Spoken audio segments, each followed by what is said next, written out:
வணக்கங்க. இன்றைக்கி பாருங்கள், நம்ம மாடி தோட்டத்தில் விழுகிற வேஸ்ட்டு இலைகள் குப்பைகள் இருக்குது பார்த்தீங்களா? அதோட நம்ம வெஜிடபிள் வேஸ்ட்டுலாம் வச்சுருக்கோம் பார்த்தீங்களா?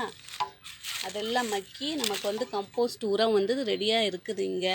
இந்த தொட்டி நல்லா ஃபுல்லானதுனால மீதி இதில் போட்டு வச்சுக்கிட்டுருக்குறேன். எனக்கு மண் தேவைப்படும் போது இந்த மண்ணை நான் எடுத்துக்குவேன். அதோட இது இலைகள்லாம் மக்கிறதுக்காக வச்சுருக்கேன் பாருங்கள். இதில் 2 தொட்டி, பெரிய சிமெண்ட் தொட்டி செடி வளர்க்கத்தான் வாங்கினேன்.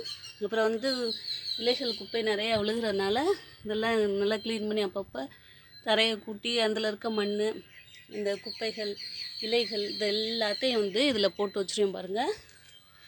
இப்படி மண் நமக்கு பண்ணுங்க. இது சின்ன சின்ன நுண் கிருமிகள் இதில் இருக்குது.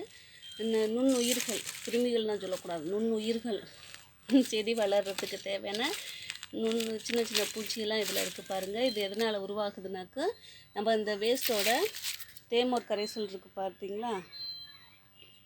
அது கொஞ்சம் நான் இதுக்கு ஊற்றும் போது அதுக்கு ஊற்றுவேன். அடுத்து புளிச்ச மோர் இருக்குது பார்த்தீங்களா? அதை கீழே ஊற்றாமல் இப்போ நல்லா புளிச்சிடும். நம்ம திறக்கும்போது நல்லா புளிப்பு வாடை அடிக்கும் பார்த்தீங்களா? அதெல்லாம் போட்டோம்னா சீக்கிரம் நமக்கு கம்போஸ்ட் ரெடி ஆகிடும். இந்த குச்சி ஒரு மாதிரி வச்சுருக்கேன். இதை கிளறி விட்டுக்க வேண்டியதான். ஏன்னா முள் செடியெல்லாம் போட்டிருப்போம் பார்த்தீங்களா? ரோஜா செடி முள்ளெல்லாம் இருக்கும். கையில் குத்தாமல் இருக்கிறதுக்கு போட்டுக்கலாம். இல்லாட்டி க்ளவுஸ் வச்சுருந்தீங்கன்னா அதை யூஸ் பண்ணலாம். இதில் யூஸ் பண்ணி தான் நான் கம்போஸ்ட் மாடியில் ரெடி பண்ணுறேன் பாருங்கள். மழை தண்ணி படாமல் நான் வச்சுக்குவேன்.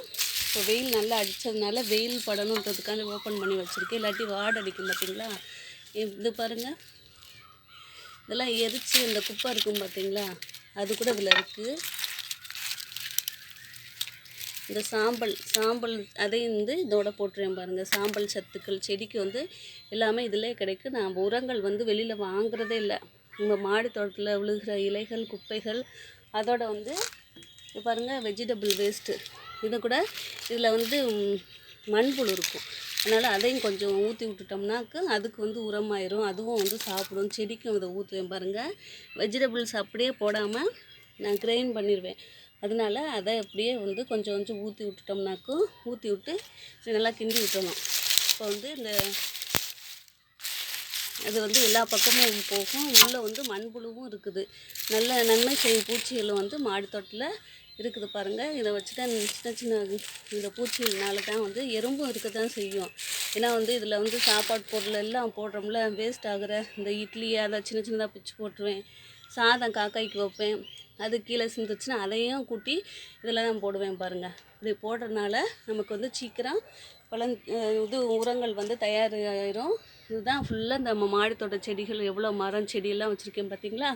இது எல்லாமே நான் தயார் பண்ணுற உரத்துலேருந்து தான் அந்த செடிகள்லாம் நமக்கு நல்லா பூக்கள் பூக்க, காய்கள் காய்க்க, எல்லாத்துலேயுமே இந்த 2 தொட்டியில் கிடைக்கிற உரங்கள் தாங்க.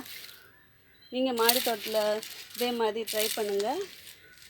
ஒரு பெரிய தொட்டியாக வச்சுட்டிங்கன்னா ஈஸியாக இருக்கும். மழை தண்ணியெல்லாம் படாமல் மூடி வச்சுருவேன். நான் அதுக்குன்னு சொல்லிவிட்டு ஒரு தார்பாய் மாதிரி வச்சுருக்கேன். அதை போட்டு மூடி வச்சுருவேன். மழையெல்லாம் தண்ணி உள்ளே போகாது. நான் தெளிக்கிற அந்த கொடுக்குற உராது தண்ணி, புளிச்ச மோர், இது மாதிரி தான் இதில் விழுகும் பாருங்கள். நீங்களும் இது மாதிரி செய்யலைன்னா இனிமேலாவது ட்ரை பண்ணுங்கங்க. தேங்க்யூங்க.